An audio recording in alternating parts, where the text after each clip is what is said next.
The crimson hall floated in the dead space between three dying stars. It was old, older than most species remembered. The metal walls had seen blood from 1,000 worlds, and the air still carried the faint smell of ancient violence.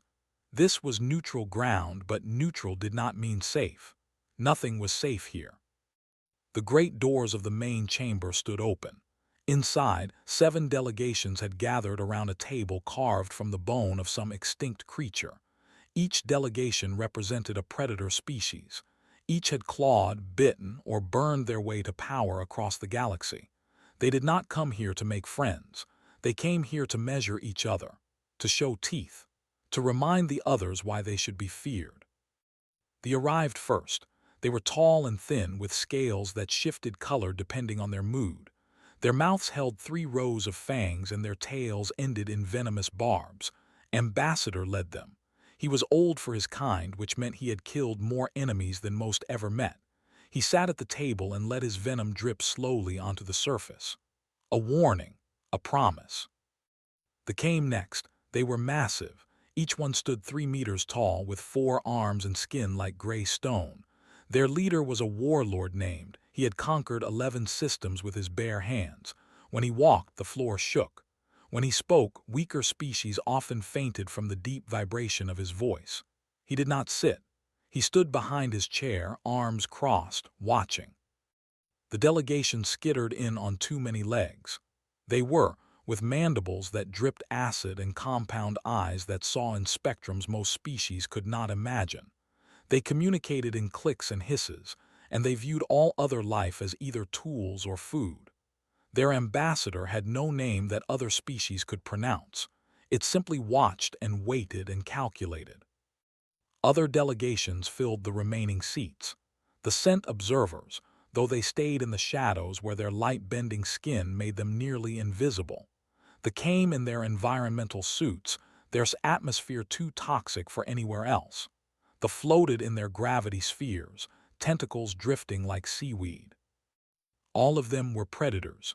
All of them had earned their place at this table through violence. And then the humans arrived. The chamber fell quiet, not silent but quiet, the kind of quiet that comes before a joke. They stopped their hissing conversation. They turned their massive heads. Even they paused their endless clicking. One human walked through the great doors. She was small, smaller than almost anyone in the room. She stood perhaps 1.6 meters tall, with black hair pulled back from her face and dark eyes that reflected nothing. She wore a simple black suit with no decorations, no medals, no symbols of rank. She carried no visible weapons. Her hands hung empty at her sides. Her name was... She walked across the chamber floor. Her footsteps made almost no sound. She did not look at any of the delegations. She did not acknowledge them. She simply walked to the empty human seat and sat down. Was the first to react. He laughed. It was a wet, hissing sound that made the air taste like copper. His tail swung behind him in amusement.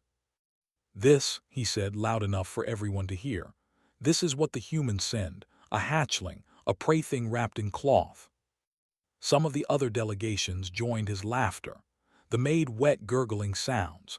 The tentacles twitched in patterns that meant humor in their culture. Did not respond. She sat perfectly still, her hands folded on the table in front of her. Her face showed nothing. No fear, no anger, no emotion at all. Stepped forward, his footsteps shaking the bone table. "Where are your warriors, human? Where are your weapons? Do you think this is a place for children?" Looked at him, just looked. Her eyes moved up slowly, taking in his massive form, and then returned to the center of the table. She said nothing. The silence stretched. It should have been funny. A small human woman sitting in a room full of the galaxy's most dangerous predators. She should have been trembling. She should have been trying to explain herself, to apologize, to make excuses for humanity's weakness. Instead, she sat like a stone in still water. Felt something strange, a small discomfort in his stomach that he did not recognize. His species had evolved beyond fear millions of years ago. They were the apex predators of their world. Nothing frightened them. And yet, as he watched this small human sit in absolute stillness, something in the back of his brain whispered a warning he could not understand. He shook it off. "Perhaps the humans have finally accepted their place," he announced. "They send us no warrior because they have none. They send us this silent thing, as a message of surrender." More laughter, more amusement. His expression did not change. In the observation deck above the main chamber, a young man named watched through the reinforced glass. He was aide, though that title felt wrong somehow. One did not aid. One simply stayed close enough to witness and far enough to survive. He had worked with her for 3 years. In that time he had seen her speak perhaps 100 words total. He had seen her smile twice. He had seen her in action once. Once was enough. The delegations below were still laughing. They were still making jokes about human weakness, about sending a small woman to face predators, about the foolishness of Earth's government. Almost felt sorry for them. Almost. The summit was supposed to address territorial disputes in the outer spiral. 3 species claimed the same resource-rich systems. Wars had already started on the border worlds. Millions had died. The humans had interests there too, but smaller interests. Minor mining operations. A few colony ships that had wandered too far from Earth's protection. No one expected the humans to matter at this summit. That was their first mistake. Checked his file was open, though most of it was redacted. Black bars covered her history, her training, her assignments. Even he, her own aide, only knew fragments. She had survived something terrible as a child, something that had broken other survivors. She had not broken, she had simply gone quiet. The quiet office had found her, recruited her, trained her.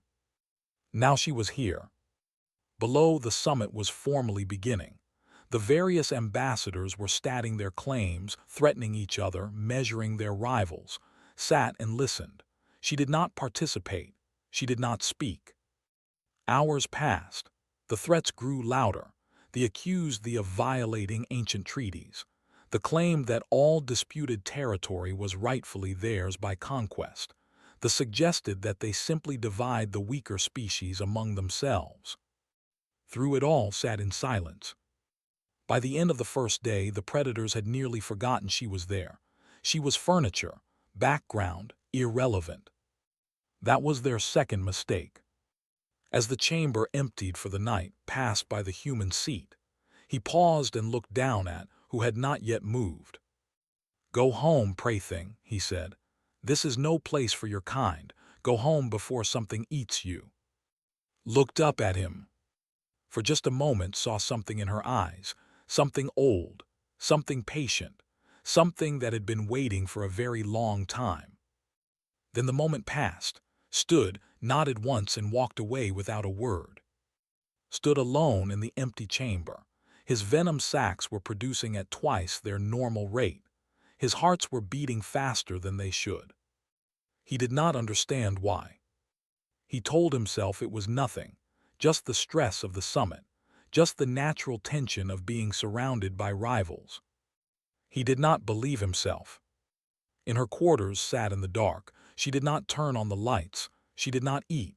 She simply sat and waited. Tomorrow, the real summit would begin. And the predators would learn what humans had learned long ago. The most dangerous creature in any room is not the one making noise. It is the one who does not need to. The second day of the summit began with blood. Not real blood, not yet, but the smell of it was in the air. Every predator in the chamber could sense it. Something was going to break today. Someone was going to prove their dominance. The territorial disputes had not been resolved. The still demanded the outer spiral. The still claimed ancient rights. The still clicked their mandibles and calculated how many of their rivals they could digest before anyone stopped them. Sat in her seat. She had arrived first before any other delegation. She had not spoken to anyone. She had not eaten breakfast. She simply sat with her hands folded, watching the empty chamber fill with monsters, was the first to escalate. The warlord had spent the night thinking about the humans, thinking about their small colonies in the outer spiral, thinking about how easy it would be to take what they had. He stood from his seat, all 3 meters of stone-gray muscle, and pointed one of his 4 arms at the human territories, he announced. We claim them, all of them. The Empire will expand into the outer spiral, and we will begin with the human colonies. The chamber went quiet. This was bold, even for a directly claiming another species' territory was not negotiation. It was declaration of war. Leaned forward, his scales shifting to an amused purple. And what do the humans say to this? Every eye turned too. She just looked. Her expression did not change. Her body did not tense. She simply observed him the way one might observe an interesting insect. She said nothing. Took her silence as weakness. Of course he did. His species respected only strength, only violence, only the ability to crush your enemies beneath your feet. You see, he said to the chamber, they have no response. They know they cannot fight us. They know they are prey. He stepped closer too. The floor shook with each footstep.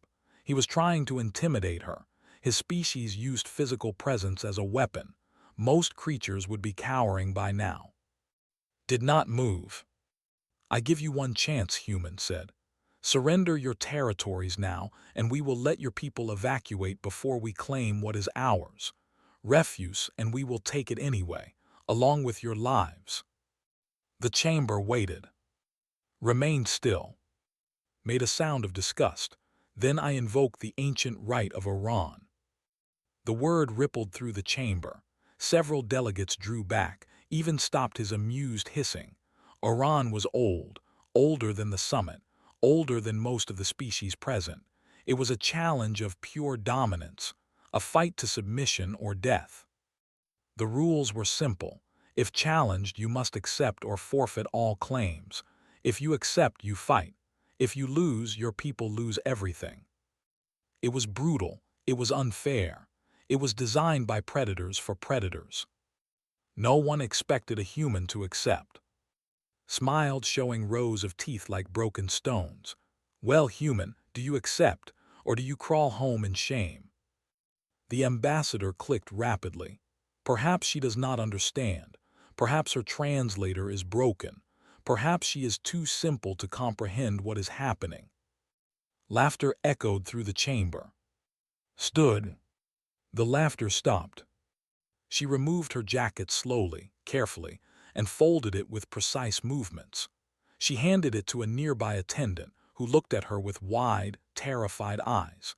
Then she began walking toward the combat arena that adjoined the main chamber. She still had not spoken. The delegations rose from their seats, following her with their eyes, then with their bodies. They gathered around the arena, a sunken pit lined with the stains of old violence. The lighting shifted, becoming harsher, more direct. This was where disputes were settled, where predators proved their worth. Descended into the arena, his 4 arms spread wide. He roared, a sound that shook dust from the ancient walls. His people had been fighting since before they discovered fire.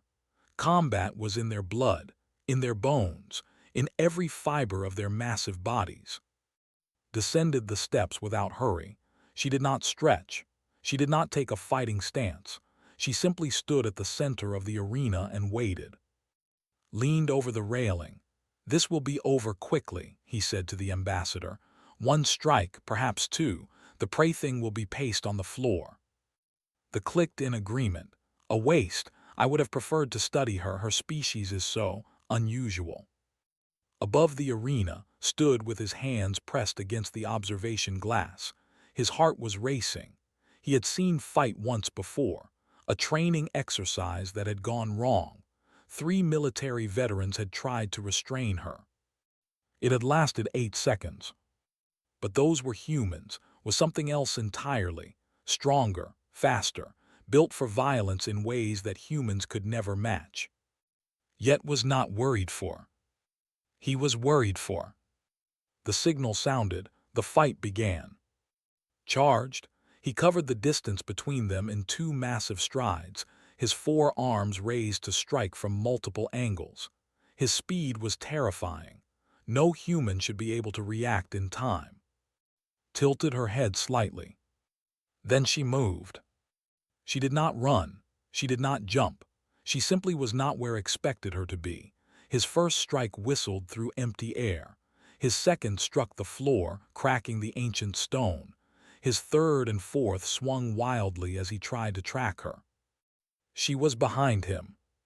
Spun confusion in his eyes. She had not blocked. She had not countered. She had simply moved, like water flowing around a stone, like shadow fleeing from light. He attacked again, faster this time, more precise. His people had been studying combat for 100,000 years. He knew every angle, every technique, every way to break a body. None of it mattered. Read him like a book. Every twitch of his muscles told her where he would strike next. Every shift of his weight revealed his intentions. She had studied predators all her life. She knew how they thought, how they moved, how they died. 7 seconds into the fight, she redirected his own strike into his knee. The joint buckled, stumbled, his massive body suddenly unbalanced. He tried to recover, tried to swing with his upper arms, but was already inside his guard. 3 strikes. The first hit a nerve cluster in his throat. His vocal cords seized. He could not roar, could not call for help, could not even breathe properly. The second hit a pressure point beneath his primary arm. The entire limb went numb, dropping uselessly to his side. The third struck his primary heart. Not hard enough to kill, just hard enough to disrupt, just hard enough to send his circulatory system into chaos, just hard enough to drop 3 meters of Warlord to his knees. 11 seconds. Collapsed onto the arena floor. He was alive but paralyzed. His body had shut down, overwhelmed by the precise violence that had been inflicted upon it. He stared up with eyes that could not understand what had happened. She looked down at him. There was no triumph in her expression, no satisfaction, no emotion at all. She had done what needed to be done, nothing more, nothing less.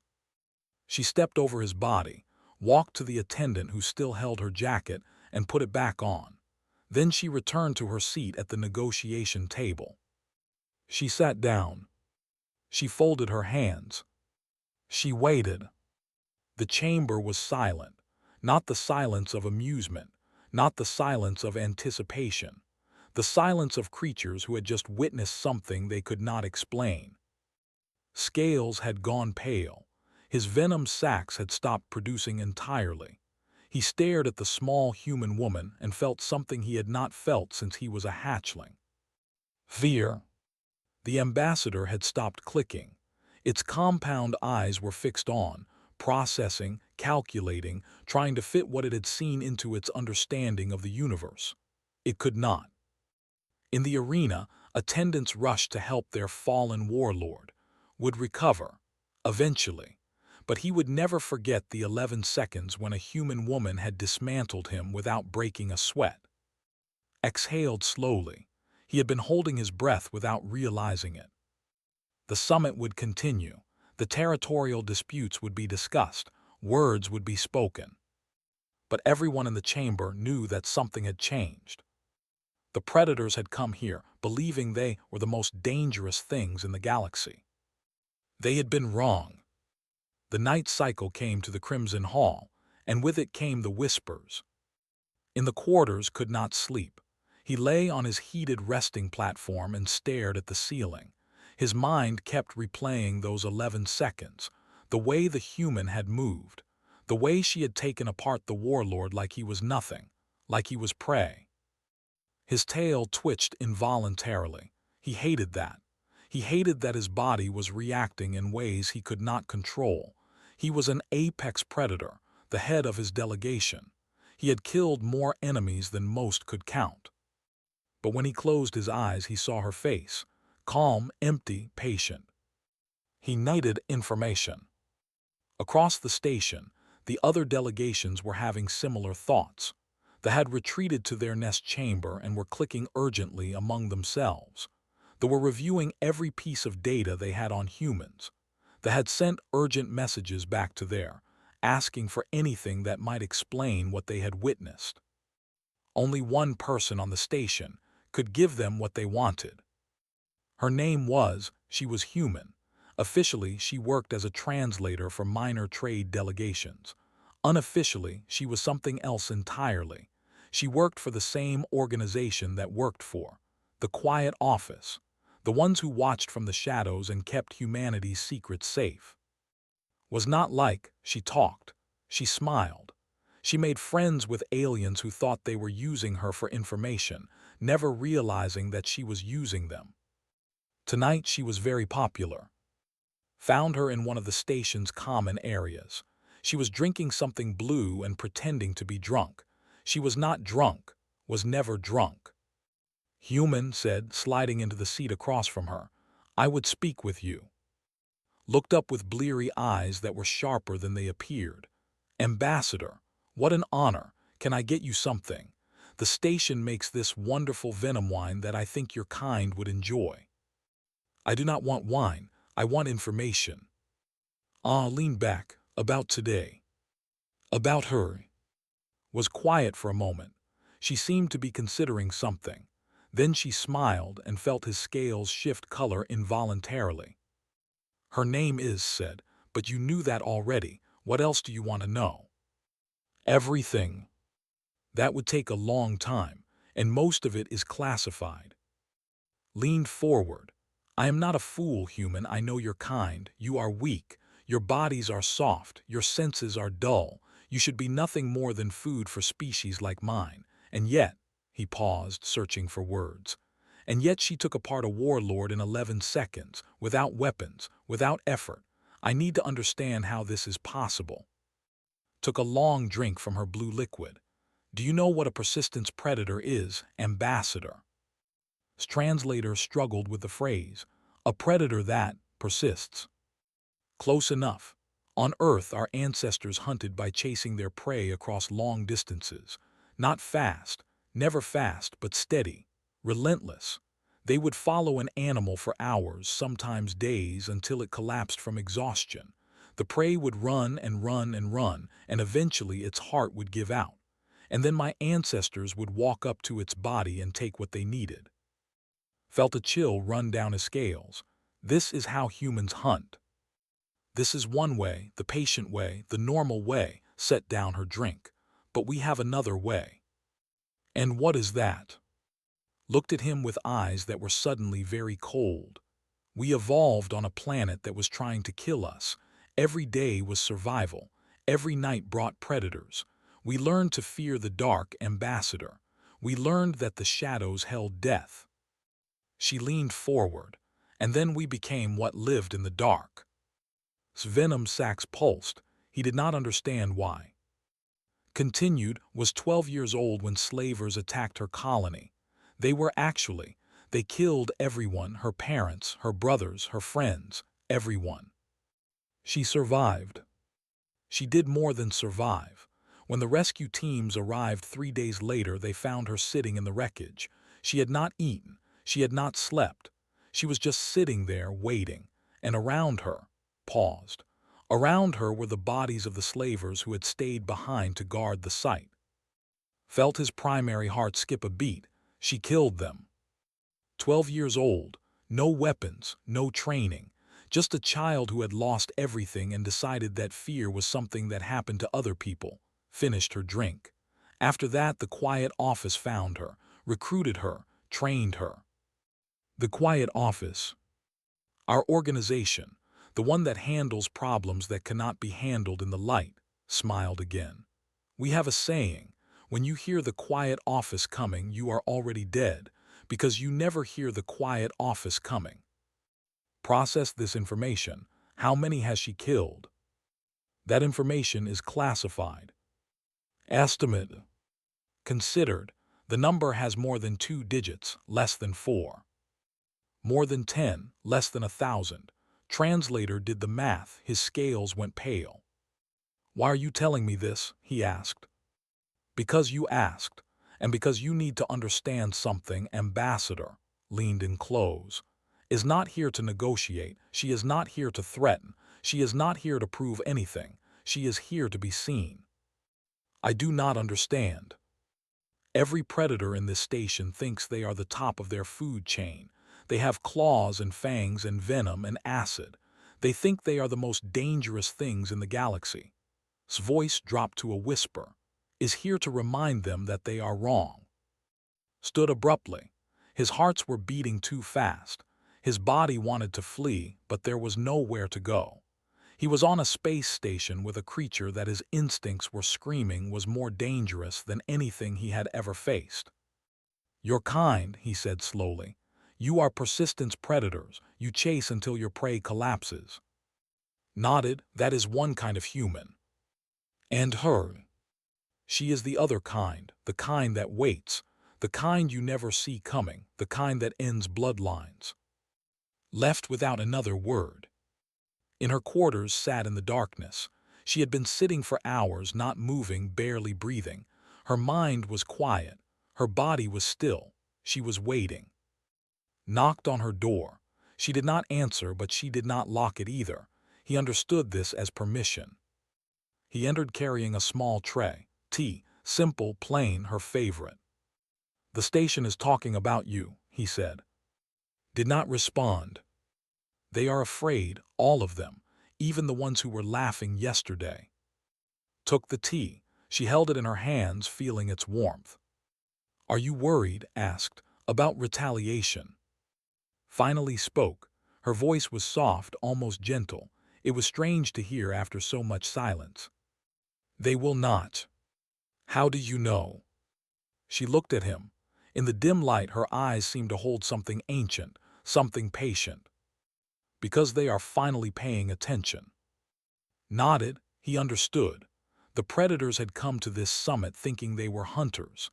They had spent their whole lives at the top of their food chains, never knowing what it felt like to be prey. Now they knew. And that knowledge would spread, from this station to there, from there to their allies, from their allies to every corner of the galaxy. The humans were not prey. The humans were something else entirely. Sipped her tea. Tomorrow, the summit would continue.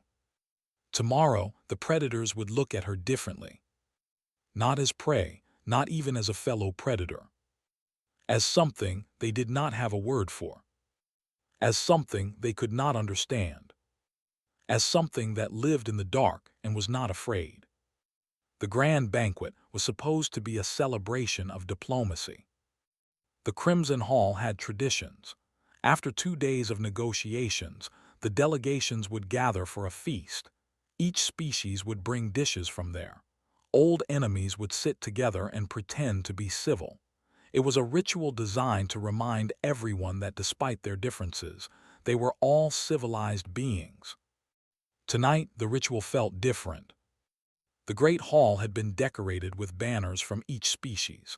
Long tables held food that steamed and bubbled and glowed in ways that biology. They had brought live prey that screamed as it was consumed. They had prepared meat that was still moving. They had created something from acid and protein that pulsed with its own heartbeat. The humans had brought rice and vegetables, simple, plain, unthreatening. Like everything about them. Sat at the human table, eating slowly. She used chopsticks with precise, measured movements. She did not look at the other delegations. She did not participate in the conversations happening around her. But everyone was looking at her. Since the fight the atmosphere had changed. The predators still talked and threatened and displayed their dominance to each other. But their eyes kept drifting to the small human woman who ate her meal in silence. Was not at the banquet. He was still recovering in the medical bay. His body would heal. His pride would not. Sat at the table, not eating. He had not been hungry since his conversation with. Every time he looked at, his instincts screamed warnings that his conscious mind could not understand. The ambassador was also watching. Its compound eyes tracked every movement, calculating, analyzing. It did not like what it saw. It did not like that a prey species had humiliated a. It did not like the whispers spreading through the station. It especially did not like that its own people were becoming afraid. Something had to be done. They were not warriors, they were planners, manipulators. They did not fight their own battles.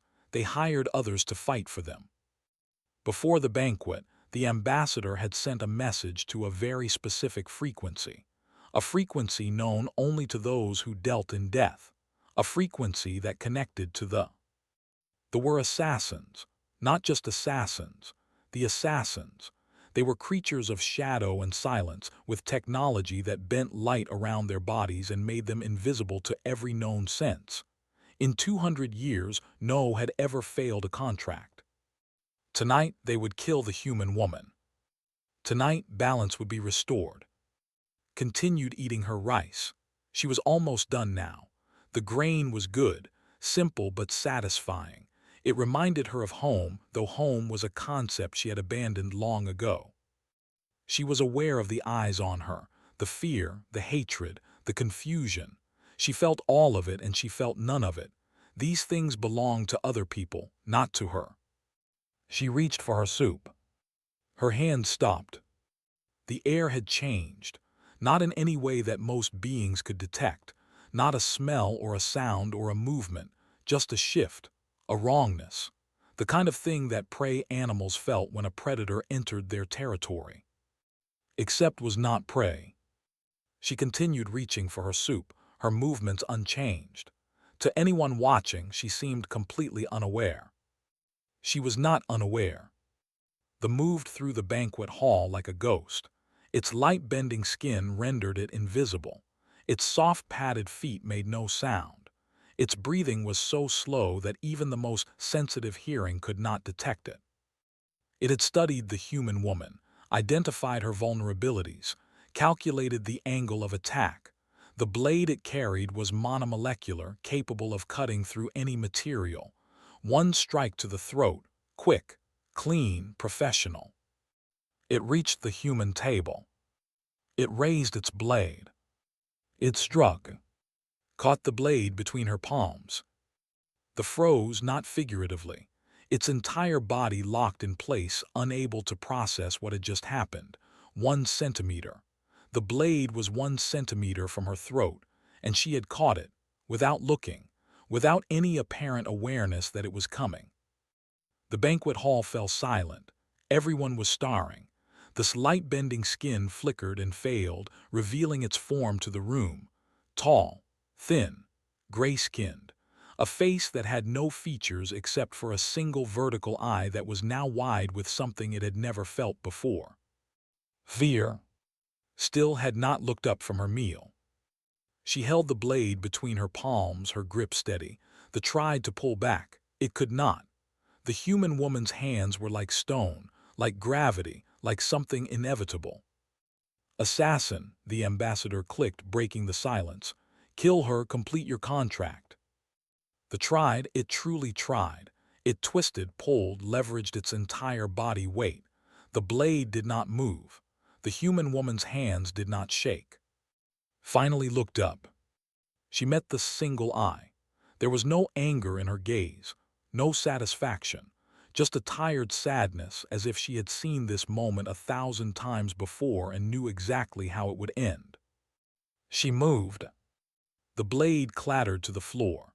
This wrist was twisted at an impossible angle.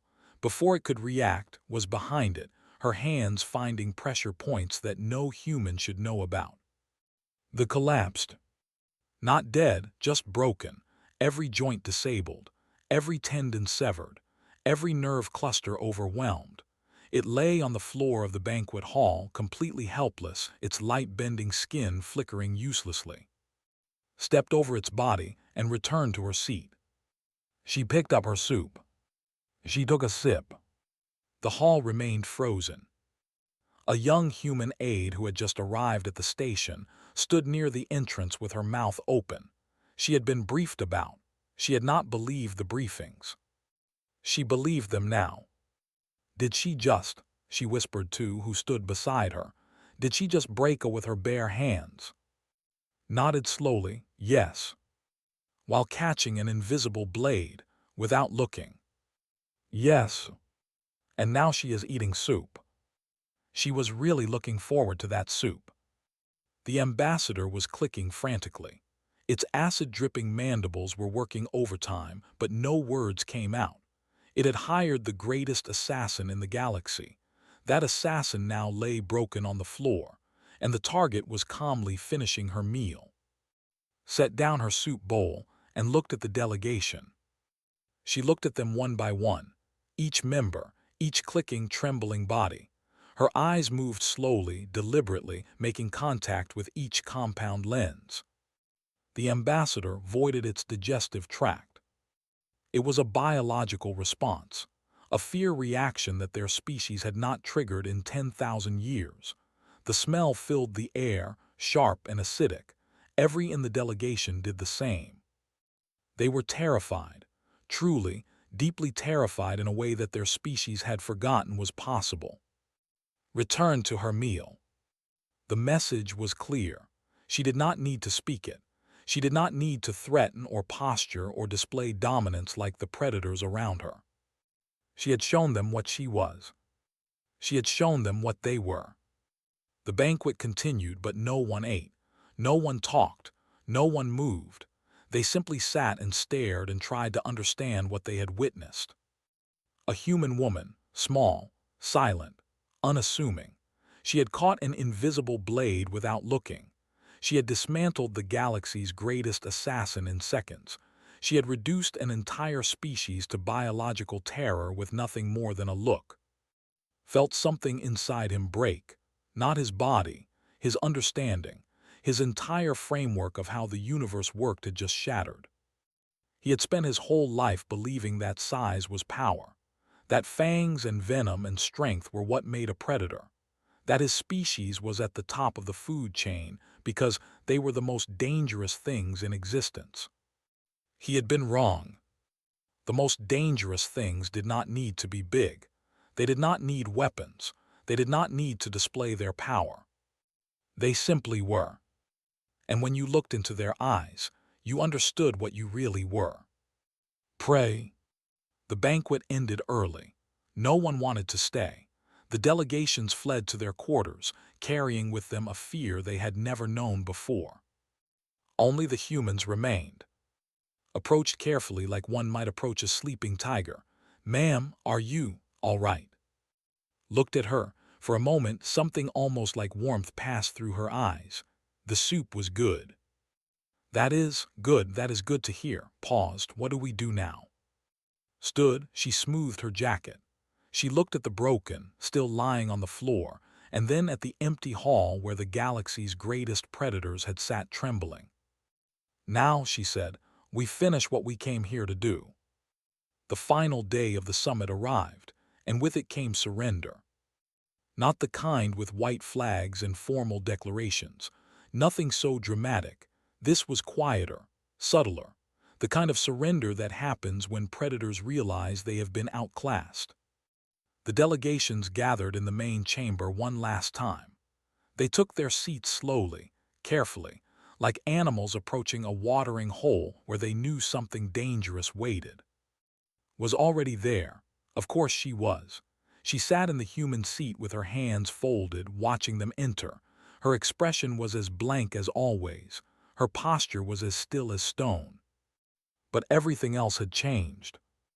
Had been released from the medical bay.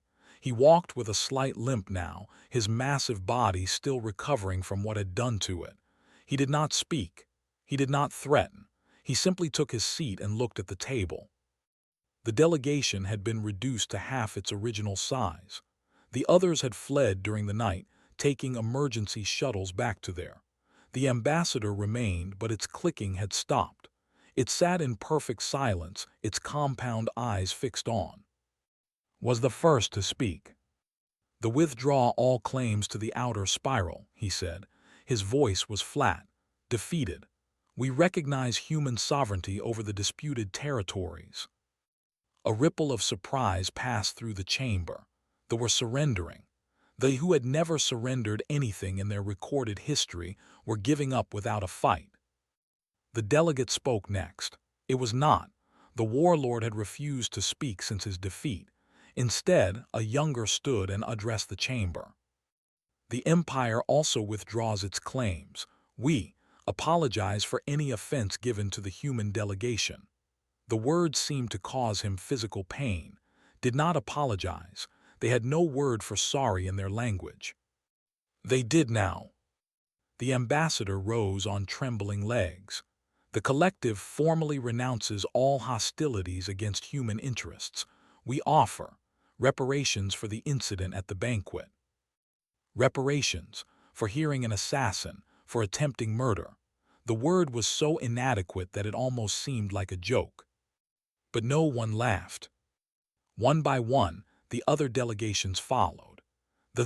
Even the remaining observers, though they spoke through a translator and seemed to have trouble forming words. Every species in the chamber agreed to the human terms. Not because the terms were fair, not because they had been negotiated, not because of treaties or alliances or mutual benefit. Because they were afraid. And they would stay afraid. As the chamber emptied at the end of the summit found himself walking toward, he did not plan to do this. His body simply moved. He needed to understand. He needed some answer that would make sense of what had happened. Saw him approaching.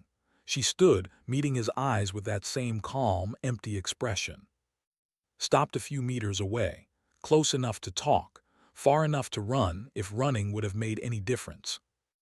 I must know, he said. His voice was quiet, almost respectful. You're kind, you have no claws, no venom, no natural weapons. Your bodies are soft, your senses are dull. You should be nothing, you should be food.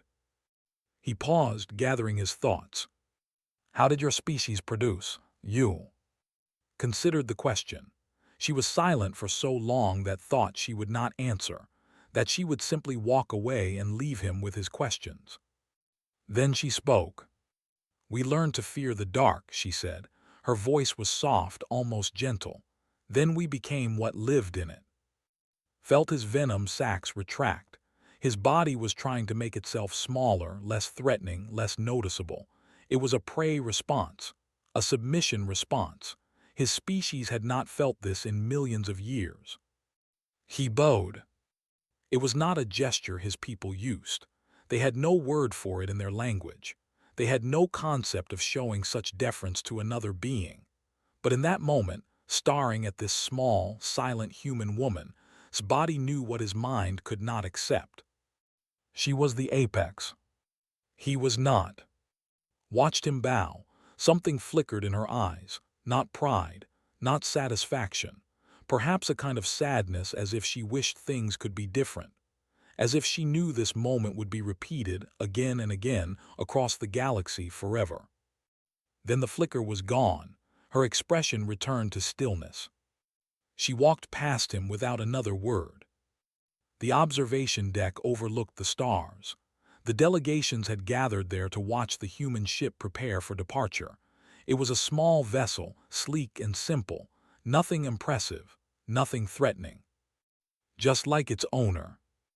The representative stood at the window, still nursing his pride. What do we do now? He asked. His voice was hollow. Stood beside him, watching the human ship power up its engines.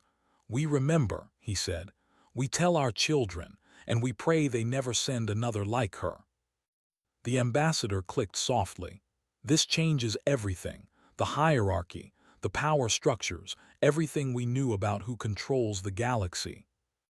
Yes, agreed, it does. They watched the ship rise from the docking bay. It moved slowly at first, gaining altitude, orienting itself toward open space. Then its engines flared and it was gone, jumping to faster-than-light speeds, disappearing into the void.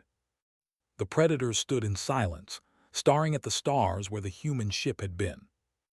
They had come to this summit as rulers, as conquerors, as the most dangerous beings in the galaxy. They left as something else. Aboard the human vessel, sat alone in her quarters. The stars streamed past her window, stretched into lines by the speed of their travel. She did not watch them. She stared at the wall, her mind quiet, her body still. Knocked on her door. She did not answer, but she did not lock it. He entered, carrying a small. The summit outcomes exceeded all projections, he said. Earth Command is pleased. The outer spiral territories are ours. The predator species have agreed to non-aggression treaties. They are paying reparations that will fund our colonies for decades. Did not respond. They want to know if you have a message for the council. Considered, then she shook her head. Nothing to say.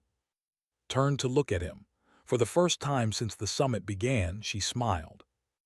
It was a small smile, quiet, almost invisible, but it was there. And somehow, it was more terrifying than any predator's roar. I never do, she said. Nodded, he understood. Words were for those who needed them. Threats were for those who had something to prove. Displays of dominance were for creatures who feared being seen as weak. Had never needed any of those things. She was the silence before the kill, the patience of a hunter who knew her prey could never escape, the certainty of death that required no announcement. She was human, and the galaxy had finally learned what that meant. In the years that followed, the story spread, from station to station, from world to world, from species to species. They called it the Summit of Silence. They told of the human woman who had said almost nothing, yet had changed the balance of power in the entire galaxy. They told their children. They told their children's children. And always, always, they remembered to fear the small ones who made no noise. Because the loudest predators were not the most dangerous. The most dangerous ones never needed to raise their voice. They just waited. And when the time came, they moved. Like humanity. Like the silence that falls before everything ends.